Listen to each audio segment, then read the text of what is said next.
Hello children, in our last video I explained to you about the important features of federalism from the chapter Federalism, which is in your democratic politics portion in social science. So last concept was about the features of federalism. Today I will explain to you children a different concept from the chapter Federalism, and this is also important concept. The questions also asked in different manners, different ways in board paper. So keeping that in mind, I have brought this video to you, and this was asked last time. This was discussed last time. So our next question is about legislative powers which are distributed between the union government and the state government. This is very important concept from this chapter Federalism, your civics portion. This question, this particular concept can be asked in the form of a question like, explain how lawmaking powers are shared between center and states in India. Mention three subjects, each of union list, state list and concurrent list. And this concept can be asked in the form of a different type of question like, describe the division of power between the central and the state governments in India. And a different type of question can be also framed from this concept like this: how are the powers divided between the states and center? Explain with examples. Our concept is about legislative powers and distribution between the union government and the state government. I mean, union government is the government of India, and the state government like Telangana, Tamil Nadu, Punjab, Uttar Pradesh, etc. If you get a question framed in different manner, but the key concept would be legislative powers. And legislative powers distribution between two-tier government, two levels of government in India. So what are the points you are supposed to mention so that you can get full mark? Answer is not difficult at all. The answer is very simple and easy. You can remember easily and you can mention clearly and get full mark. So you need to mention, children, about the threefold distribution of power, or legislative distribution of power. Threefold distribution of legislative power, you can also mention it. So under this, you need to mention about three important aspects. The first one, you need to mention about the union list. What does it mean? There are some areas, subjects, the areas of national importance that the nation, the country gives so much of importance to these areas. So those areas or those subjects related laws can be or will have to be made by the central government, the union government. So I mean to say subjects of national importance, like there are some areas related to currency, banking, defense, all these areas are of national importance. And few more areas like our atomic energy, postal department, post and telegraph department, like that many areas are there. So 97 subjects. So for your understanding, for your sake, these few names, okay, you can remember: banking, defense, railways, etc.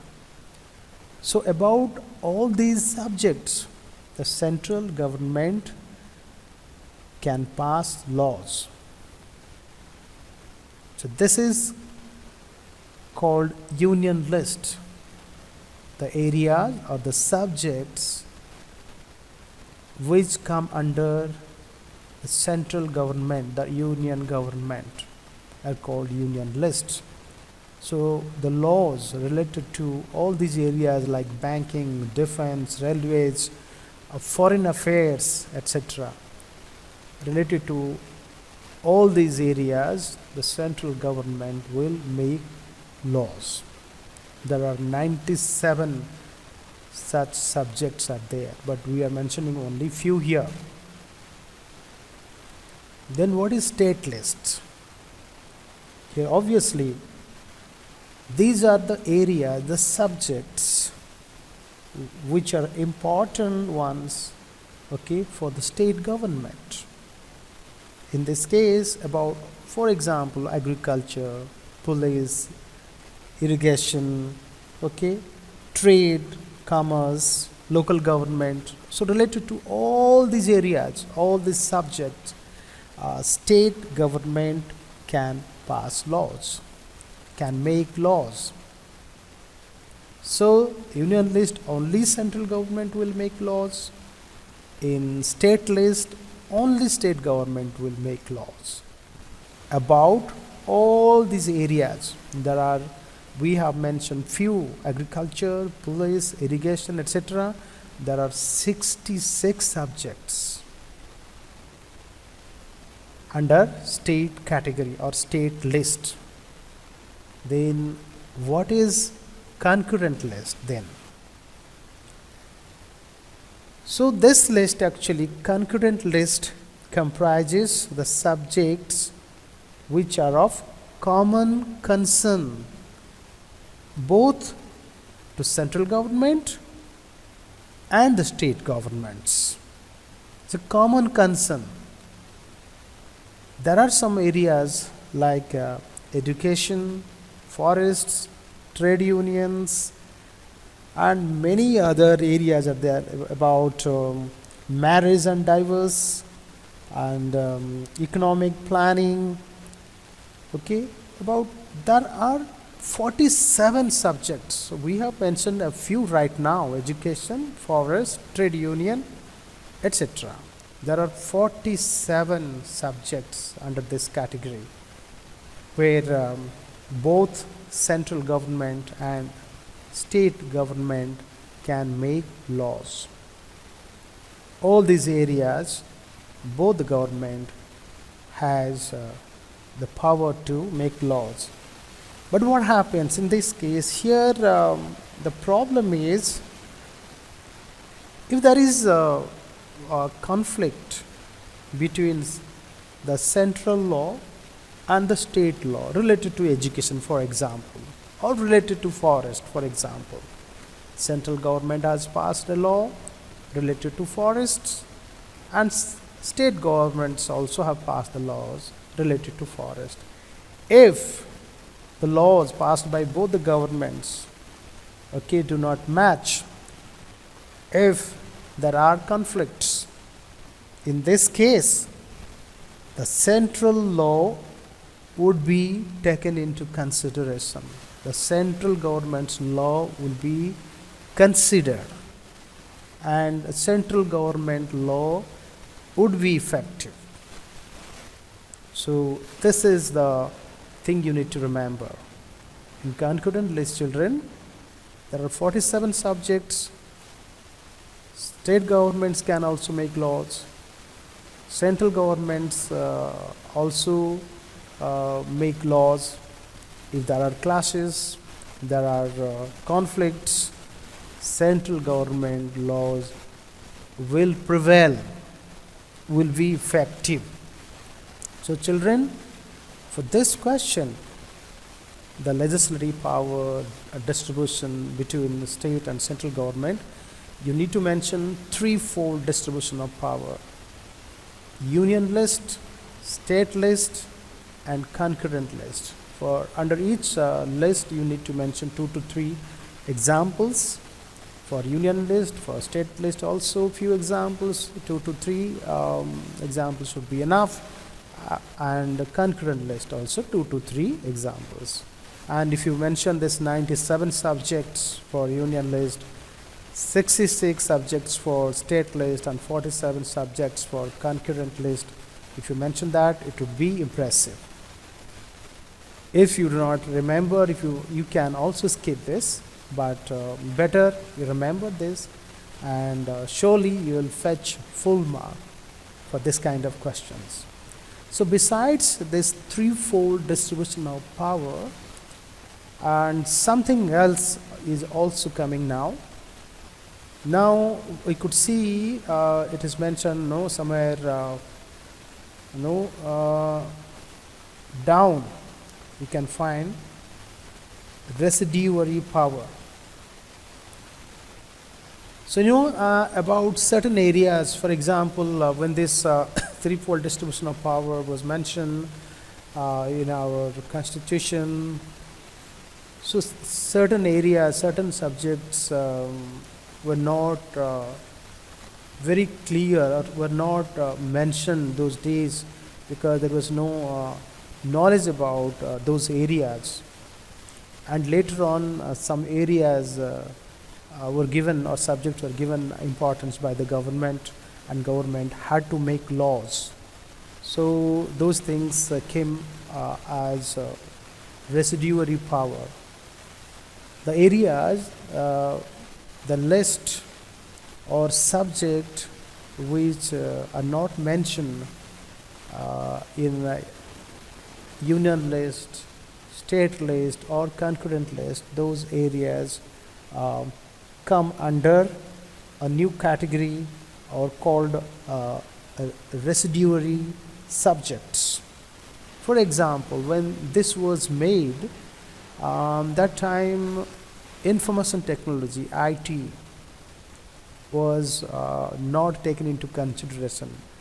That was not an important subject to be considered when these lists were prepared. But now, these days, we have a ministry looking after this, so this is an important subject. So in this case, if anything, the new areas, new subjects are coming into picture and becoming an important subject, or subjects of national importance, like information technology. So who can make laws on these subjects? Obviously, these subjects are coming under the central government. So the central government has been given the power to legislate, to make laws on these subjects, or that is called residuary subject. So this power has been given to central government only. So children, I hope you have understood this concept, the legislative power distribution between the central government and the state government, or division of power between the central and state government. Under that, all three lists and also residuary list you can mention. If you liked it, kindly subscribe and share my channel. I will try to bring more videos for all of you.